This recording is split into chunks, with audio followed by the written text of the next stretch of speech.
Could you state your name for the record? Joshua Boho. Where are you from? Block Island, Rhode Island. Do you know where you are now? I think so, yes. And do you know how you got here? No. Do you know when you got here? No. Do you know what year it is?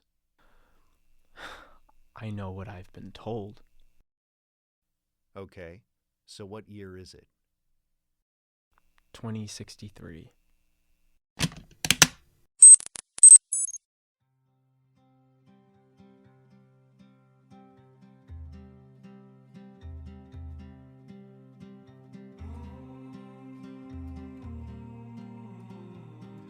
Hello? Hello. Is anyone receiving this? Can anyone hear me? This is Gwen Summers. Was a detective with the Rhode Island State Police. I'm currently on Block Island and I'm requesting the assistance of all emergency services able to hear this message. This is Gwen Summers of the Rhode Island State Police requesting all available emergency services. Hello? Hello? Come in, can you hear me? God damn it. Is there an emergency line? This is it. Everything is down. How bad is it? Well, Charlie, if even the hospital's emergency transmitter is out, we're in some serious trouble. What's happening out there? I don't know. People are missing. Shocker. No, a lot of people are missing. This isn't like the sleepwalkers. People are just gone. How many? 200, maybe more. What? When? Last night, some were sleepwalking. Some never left their house but vanished anyway. My neighbor's husband went missing this morning, never came out of the bathroom. I can't find Boho or Kate, and I just saw them this morning. No sign of Gail or Dr. Line. Marion said she saw poor Tara Burns running down the road screaming for help. 2 officers are missing, so's the chief. We can't reach the mainland. Ferry service stopped. The internet is down, radio, TV, everything. All anyone can pick up is static. We're on our own. Us and Boho's sound gear. Last week, night was day, and now this. I don't understand. No one does, Ren. My parents. And I just saw Gail this morning. Where could... You saw Gail? Where? Here. She's here? Yeah, in her office, maybe? Come with me. Where are we going? To check on Gail. No, are we leaving the island? Meeks and Watts took a boat to the mainland for help. That was 6 hours ago, and they're not back. I don't know what the hell is waiting for us out there. Staying put may be the best idea until we can get a handle on things. Hundreds of people are missing. How do we handle that? I don't know. Add it to the list. Gwen, Gail, thank God you're okay. what's happening? Where is everyone? You know about as much as I do right now. One of my nurses disappeared. She was in the same room I was, and then she wasn't. Tell me what happened. I was in the break room. Lisa was in there with me. We had a snack, talked about how her brother's renovations were going, my bike breaking down, and whatever else. I got Paige. She offered to clean my plate, and I brought it to her, then left the room. I swear I wasn't more than 4, maybe 5 steps away when I realized I left my phone on the table. I come in and she's gone. The sink's still running, there's only one door, and she's gone. It was 2 seconds, maybe 3. I tried calling the station, but all the lines were down. Your EM line is down too. I can't get anything on the radio. What do we do? It's water. What? The ferry. Tara's thing on Instagram, the sleepwalkers were heading to the shore. It's all water. And now the nurse, you said the water was running in the sink? Yes, but the light was on too. The window was open. It's water. I don't understand. Neither do I, honestly, but not entirely. But given everything we've seen, he might be right. What should we even do? I think we wait. Wait? Whatever this is, it's gonna pass like everything else. The second it does, we get the hell off this island. The island is surrounded by water. Water that you say is the problem. It's not always doing this. The boats are out there every day. Something is affecting it. Summers? That you? Dennett, where the hell have you been? I thought you vanished with everyone else. Nope, still here. And I found this guy. Why is he only wearing a blanket? That's how he was found, butt-ass naked. Came right out of the water like this. Hasn't said anything. Out of the water? He doesn't look well. Sir, are you okay? I told you, he's not saying anything. He's in shock. You said he came out of the water? Yeah. That's new. Everyone's been going into the water. Why is this guy coming out? We don't know it's connected. Gail, look around you. How is it not at this point? We can't just assume. Hey, sir, what are you doing? Excuse me, please don't touch the monitor. Monitor? He speaks. Finally. Are you okay? I was with my brother. We were trapping lobster. Where's your brother now? I don't know. Hopefully safe on Shoreham. You're on New Shoreham. This is Block Island. No. This can't be. This isn't familiar. What's your name, friend? Alexander. And you say you're from here? Dodge Street. Where on Dodge? Wait, you said this doesn't look familiar. Why? The buildings are different. I don't recognize them. Oh, you've got to be kidding me. What? It can't be. It's possible. What is? It is, isn't it? I'd bet on it. Can someone please fill me in? I'll show you. Alexander, right? What year were you born? 1883. All No, right. Really, man. What year? He's not kidding. What year do you think it is? Is it not 1910? No, you better sit down because we've got some news for you. I ran out of batteries at that point. We lost 258 people that day, a significant portion of Block Island's population. We gained 3. Alexander, his brother Ellis, and a woman named Elizabeth, who said she was born in 1918. They were found on the South Shore. We kept them safe at the hospital. Ellis, despite being soaked, was somehow dehydrated, so he needed extra care. It wasn't long before the 3 of them accepted what happened. They could see the evidence of it with their own eyes. They fit the names and descriptions of 3 missing people in the town records office.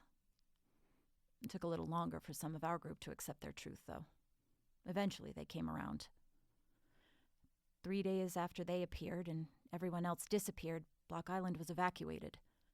The story the press was running was that of a ship carrying dangerous chemicals running aground, and many lives were lost as a result. They say it'll take years to clean up the mess. What they really mean is that they got everyone out when they could, and it'll be years before they'll feel safe with anyone going back. Those of us that were evacuated were each given a substantial amount of money to keep our mouths shut. I agreed to it, knowing that if I didn't, things wouldn't go so well for me. Everyone understood. Some of us did continue to talk, but not publicly, and rumors can be found on Reddit and on message boards on conspiracy sites. We've even been the subject of a few top 10 mystery lists on YouTube and a few conspiracy shows. But no one really knows the full story. No one's gotten it right, and we can't really tell them. At least not yet, anyway. After a few months of being studied and questioned, Alexander, Ellis, and Elizabeth were released into my care. During the evacuation, I told the lead investigator that I'd be responsible for them. They were also given money. I've done what I can to help them adjust over the last year, but they're not ready to live on their own. Honestly, I'm not sure I want them to. They're the only evidence I have that I'm not insane.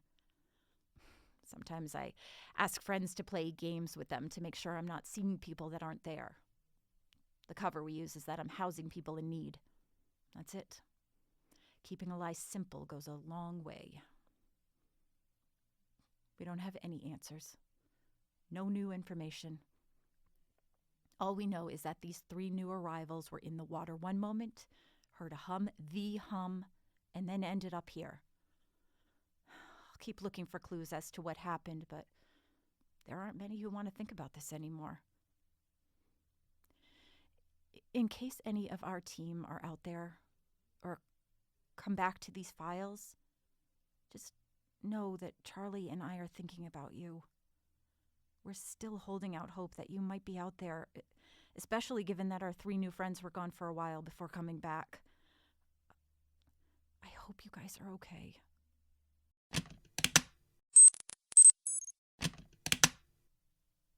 This is the exit interview for Joshua William Boho, August 5th, 2063.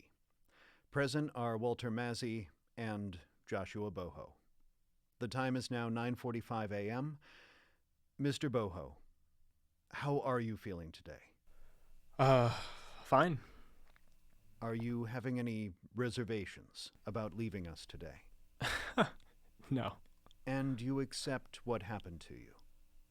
I have to, yeah. I traveled over 40 years into the future. And do you know the details of that experience? That answer is still no. Do you? You know everything we do. I'll take you at your word, but I doubt that's the case. Have you found a placement for me? You'll be staying in Polson, Montana for a period of 3 months to acclimate yourself to your new situation, with regular visits from a liaison. Do I have a say in that, or...? No. And why Polson? Where even is that? It's far enough away from your life to start over. After the 3-month period, if you show signs of appropriate assimilation, you'll be free to go where you wish and pursue whatever path you'd like. You'll be given a new identity and a sum of money to help you. So, I understand Block Island is still under quarantine. That's correct. I'm sorry. I wish we could offer you an explanation, but we're unable to. Good luck to you, Mr. Boho. Polson, Montana is in the middle of nowhere. It's beautiful, though, and when I got there, it was familiar. Not in the kind of way that reminded me of somewhere else exactly, but in the kind of way that made me think I'd been there before. When I arrived in Polson, I was put up in a decent apartment, located directly across from another apartment that had a tinted window, so, yep, definitely being watched. And after exploring the town, I visited the Miracle of America Museum, which is home to some fascinating Americana. And that's when the deja vu happened. After I left the museum, I decided to head home. And when I rounded the first bend, I knew to expect to see a McDonald's, which is odd because I didn't get to the museum that way and hadn't been that way at all, but I just knew it was there. Polson was beautiful and boring. I knew no one, didn't plan on staying, so I didn't make any friends. And I spent most of my time in the library catching up on the last 40 years or so. Lots to read. Naturally, the first thing I did was look up everything I could about everyone I knew. I started up looking at my parents. Oh, big mistake. I knew they'd passed on by then, but the confirmation, seeing their obituaries, seeing my own name in them as missing, acknowledgement that they passed on not knowing what happened, that was too much. I thought I could handle it. While I'm sure Caroline, the liaison who was sent to help acclimate me, was 100% reporting everything I did back to whomever she worked for, she did actually help me adjust. It's not the new technology or the new history or anything that I needed to adjust to. It was the absolute devastation that occurred to my personal life. I mean, just think about everyone you know right now, and imagine not only that most of them are dead or have maybe 10 to 20 years left, but that you missed all that time with them in between. It's like, did they forget about you? Did they move on? Did you mean anything to them in the first place? Yeah, the spiral, that I went down in 3 days after my first trip to the library was a nightmare. It hit me real hard. I really had to accept it now. And Caroline helped me through that. I didn't learn that much about her other than she originally wanted to go into men's fashion and liked old movies, which, from where I'm sitting, are not old movies.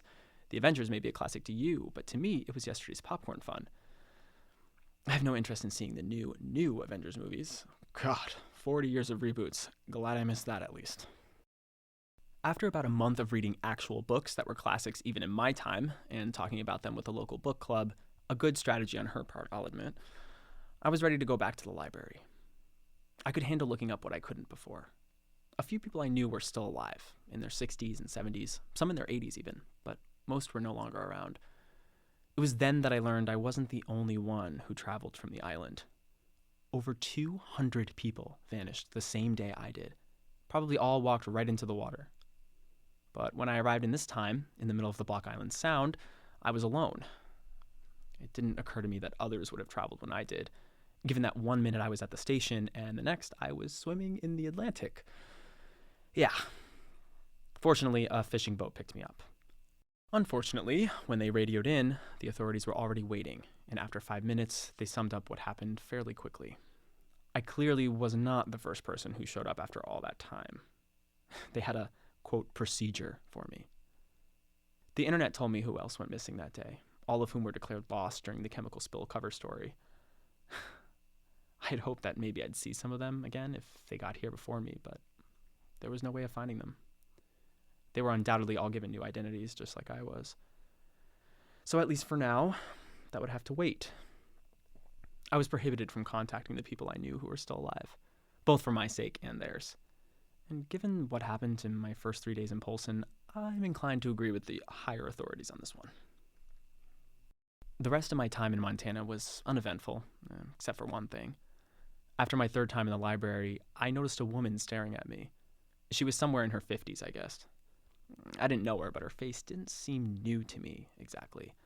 And I knew most of the people on Block Island, but not all of them. She could have been one of the neighbors I didn't get to know or something. Eventually, I decided to go over to her, but when I got close enough to the table, she got up and left. I decided to leave it. And it wasn't until I left Montana that I knew why she'd been looking at me. She saw a ghost. Things are more hackable in the future. Not for me. I'm an idiot now, talking about how iPhones used to have buttons and PlayStations numbered at 4. But for the right people in the US today, cybersecurity is a bit fluid, it seems. I used some of the money I was given to find the right people to get the files I needed. It's amazing how things can start with a question in a dive bar and end in a stealing government secrets. I expected them to be held by the CIA or Homeland Security, which no longer exists at this point, having been reabsorbed by the CIA and NSA. But all the records of this incident were held by the Department of Energy. I paid good money to get the information I needed, as well as the files containing my interviews upon my return. It turns out they didn't really know much more than we did, which is both disappointing and somewhat reassuring in a way. They had theories based on proven science, sure, but they didn't actually know. Answers would mean a lot, but knowing that no one really has a leg up on you is also, selfishly, kind of a good feeling. Still, though, I'd rather have answers. I was able to see who arrived before I did. Kate was not among them. In fact, I'm only the fourth person. The 3 here before me, 2 of them showed up at the same time, 5 years ago. Joy Vetz and Jerry Eunice. Jerry drowned immediately. Joy was given the new identity of Jennifer Foley and also housed in Polson. I admit I wasn't expecting that. When I got the files, she was listed as having moved to Boston. A little over a year ago, Ben Burns, Tara's younger brother, was found on the north shore of the island. His transition is described as difficult on his case file. Poor kid. It does not list where he was placed or where he currently is. I can only conclude this has something to do with the fact that he's a minor, but I could be wrong. Tara Burns is still very much alive, though, and is currently... Well, I'll get to that. The other information I found detailed one more significant incident in this whole mess, and is most likely the reason Joy and myself were really put in Polson, Montana when we returned. The town sits on Flathead Lake. In June of 2049, it was reported to the authorities that 22 people were found wandering around town, seemingly in a daze, exhibiting behavior comparable to, you guessed it, sleepwalking. 3 of these people were found emerging from the lake by a group of kids who said the trio was humming when they walked by. Police gathered the 22 people in the town's rec center.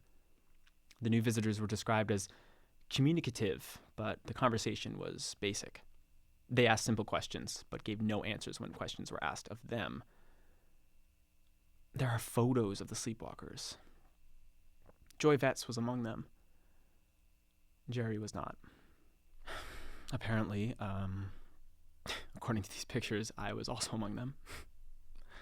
I have no memory of this. Fucking none.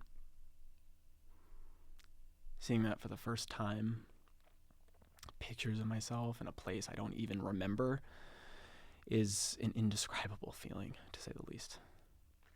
Like, I've had pictures taken of me at a few cookouts when I had a few too many and don't remember doing what I was doing in the pictures, most likely playing lawn games. This was very different. Listed among the volunteers that day is a woman that looks a lot like a younger version of the woman in the library. And I'd bet my life it was. She recognized me. They brought myself and Joy here to see if anything would happen in Polson again. It's reported that we were left with only 2 medics and 2 police officers to watch us in the rec center overnight. When the morning shift came to relieve the other 4, everyone was gone, including the 4 native Polsonians. The rec center sat only a few hundred yards from the lake, so once again, the water takes what it wants. This time leaving 4 more families devastated. I'm getting sick of the water. 2063 Rhode Island isn't all that different from when I left it. More developed, a little more flooded, thanks climate change. But the future, the present, basically looks the same. One of the backup locations for our files was on the mainland at Gwen's mother's house in Woonsocket. Unfortunately, about 10 years ago, the house was demolished and a new condo went up. Everything was lost with it. That left the only other backup we had on Block Island. So, I had to sneak onto a quarantined island. Easier than I thought it would be, actually, because the biggest deterrent to getting to the island wasn't massive guard presence, but the story that was told for it. I was expecting regular patrols and motion sensors. The reality is that the cover story worked for the most part. No one wanted to get sick from the chemicals that weren't really there, so naturally no one really tried to get on the island. There weren't motion sensors. There was only one boat that circled in on patrol. I hired a fishing boat to take me to the perimeter at night, and from there I took a dinghy the rest of the way. Block Island is a ghost town, an American Chernobyl. Time has definitely moved on. As I walked up the beach towards town, the first thing I noticed, even at night under starlight, was the paint on the houses. Faded and peeling, the salt air was stripping the meat off the bone. For me, it's only been a few months, but for this place, it was some 40 years. Walking past the places I knew well, now long dead, this was Pompeii, evacuated in a hurry. Bethany's airport diner still had plates on the bar. People left from Club Soda in the middle of a game of pool. I even found a tattered wedding dress waiting in the lobby of Spring House for someone that would never come. I wondered if that wedding happened, or if the couple were some of the missing. I remember these places. I was wandering through the past. And why not? This place was taken from me, and I had all the time in the world now. The captain of the fishing boat said he couldn't come back to get me until just before dawn, so I made the most out of it. And that's when I saw it, peeking over the dry dock. The bad omen, the herald of the unexplained, the vanguard of the insane. Its hull looked intact, but it was dipping into the water, leaning against the dock. The Shenandoah was among the dead, but its corpse was still here, unburied, untaken by the waves. It had no one to impress, but it announced itself to you. If you didn't know what happened on its deck, it was a nameless vagrant to be dug up in the future, but we knew. And this was no vagrant. This was a tyrant, unclaimed by time, serving as an offense to everyone who lived through the last days of its reign. It should be at the bottom of the deepest trench, crushed by the pressure of endless oceans. In all my time on the island, going back and forth from the mainland, I never stood on her floorboards. If I didn't do it now, I'd never do it. She was uneven, but boardable. Standing on her decaying varnished wood, all I could think was that I survived, and she didn't. I yelled at the bitch, in her halls, in her bridge, cursing her and everything she represented. I only stopped when I reached the snack bar. Seeing where Charlie Wren was put by the chalkstones before they attempted their escape felt like looking at an exhibit. Charlie survived his cancer, and is still alive and kicking in Mystic. So far as I know, none of the chalkstones ever came back from the water. And the one surviving member of the family passed a few years ago. I can picture Charlie waking up, confused, cold, and down a sister. Behind me was the bathroom that contained the impossible man frozen in ice. I knew it was there, but I didn't want to look. It was never said in any reports, but for some reason I always pictured Mike Wu frozen with a look of terror on his face, and I just didn't want to risk seeing that behind me. The chills that ran through my spine at that thought pushed me forward, and I left the Shenandoah to rot. May she never carry another soul again. On my way to get the backup files, I passed by the Oyelo's B&B. It was more haunting than my apartment. Mine was new, no real personality to it. But the Oyelos had history. Stories from Marion and John, from the Smiths who lived there before them, and from the generations before that. And they just stopped. I wish I could say it would start again. Be the shining gears in the machine that was the Block Island experience. Marion passed in 2034, living with her sister in Narragansett. And I can't help but see her sitting at the beach, looking out over the ocean towards the home she wanted so badly and had to leave so abruptly. Behind the B&B, though, there was something new. In the field where we held our festivals sat a new 3-unit structure. It looked like it belonged on Mars. 3 small buildings connected by 2 hallways. It had government written all over it. And now it was as lifeless as everything else on the island. So, in I went. I'm not going to pretend I knew what half the equipment in there was, but it was clearly built after the evacuation to study whatever the hell happened. There was a prescription for Claritin that expired in February 2023, so I guess 2023 is when the structure was abandoned? I will note that the prescription was made out to Cecilia Belvidian. So she was here. I couldn't really glean anything from the structure. There was no power, nothing could be turned on. I'm glad they made an effort, I just wish they gave it more time. Maybe they'd have found something. The only thing I could find was a binder listing an inventory of copper and nickel items that people reported missing in 2019. And then I started to think about John Oyelowo and all the random items Marion said he was piling up while sleepwalking. I think most of them were metal, probably copper and nickel.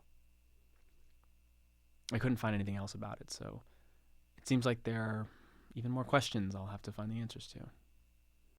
When I got to the radio station, it was in the same condition as everything else, except for the recording booth, which smelled musty as hell, and was dusty as hell too, but still in better shape than most of the island. Double-plated glass and soundproofing materials help, I guess.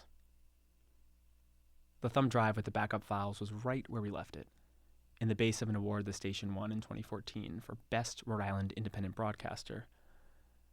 It was presented to Kate by Will Burke, and it meant a lot to her.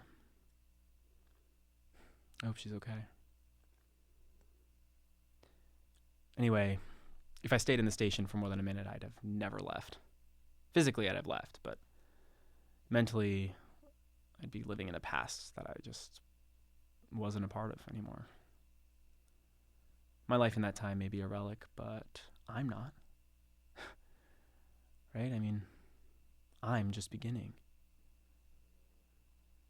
But yeah, I had to move on. On my way out, however, I turned on the battery back up and flipped on the broadcasting on-air light. At least I could do that much. With all the files we collected in our time on the island and the information from the Department of Energy, we've been able to piece together an idea of what's been going on. The DOE proposed the idea and is hanging its hat on the theory that this is caused by a previously undocumented force of nature, what they're calling a temporal storm. They mentioned that this theory was first proposed in China in 1935 based on an event that they refer to as the Silver Sea.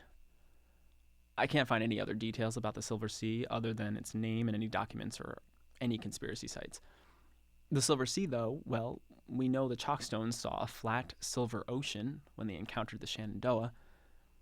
The DOE also theorizes that the unprecedented intensity of the temporal storm around Block Island in the late 20-teens was because of the increased electricity under the ocean due to the Block Island wind farm, which went into operation in 2016. Well, they say that's a guess, and even then, it's not a good one. Only 2 of the 10 scientists involved in the investigation believe this. The rest have no idea what caused it, each with their own theories from solar storms to radioactive water. The accompanying intense cold makes the most sense, though, caused by a massive displacement of thermal energy. However, what Tara Burns experienced makes it seem more like that an entire geographic space was just fucking displaced within the temporal storm to the point where it was a different season and even a different time of day, given what happened on the week before I left 2019, the daylight event. They also theorize that the energy storage capabilities of water are what makes water, quote, the perfect conductor for temporal travel. Half of those scientists, however, dispute the other half over fresh versus saltwater, as the lakes in Vermont and Polson aren't saltwater lakes, and that could cause issues. A fun little note here on one of the documents is a note from a Dr. Layla Reed. It's handwritten, crosses out every other theory about it, and reads, "I don't know anymore. It's probably just fucking magic." As for why those other 2 bodies of water were affected, the DOE theorizes that the temporal storm had what they called temporal lightning, and 2 temporal lightning strikes hit those 2 lakes. I mean, maybe? It makes sense when you frame it like that, but what about the unconnected water? Like with Gail's nurse, Lisa. She was just near running water in a break room.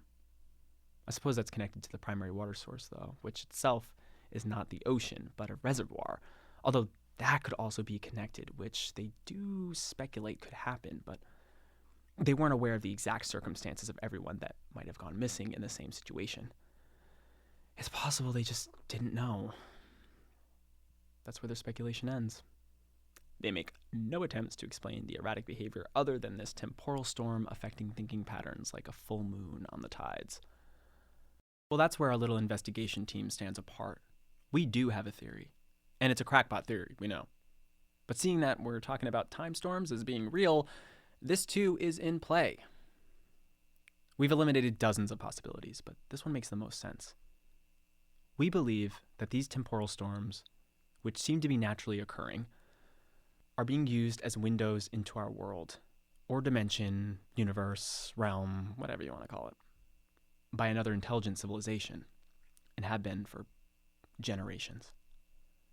They use us, or rather use healthy hosts, as a kind of radio transceiver, or a host for themselves to explore our world.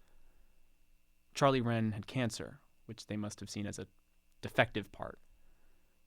But not everyone in the area that wasn't utilized by them was ill.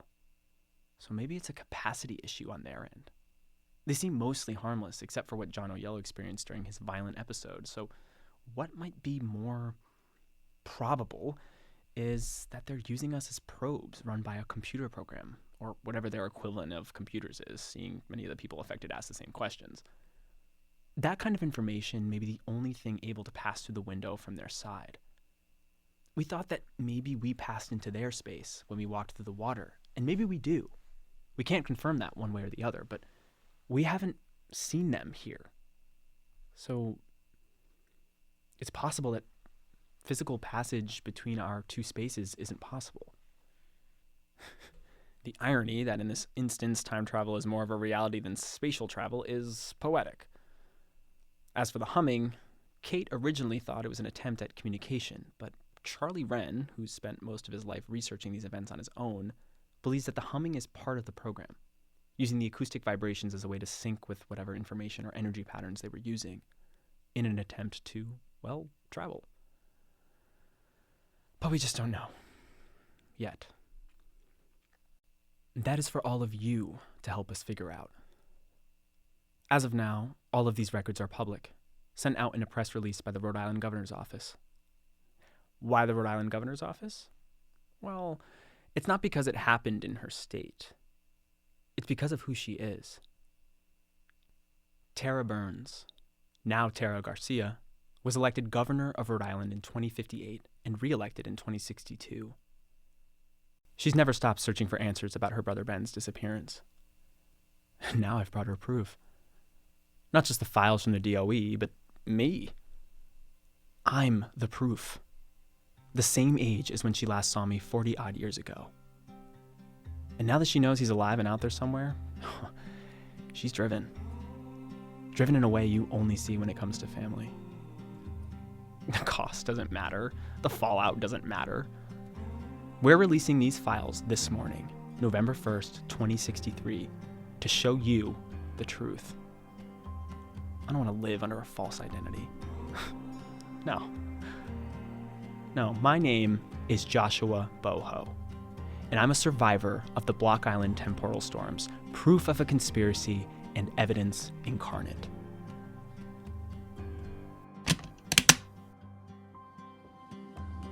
This has been The Ferry, a production of the LittleFire Podcast Network, in association with Tongal. The Ferry is edited by Seth Marquis. Sound recording by Jared Mann and Aaron Miller.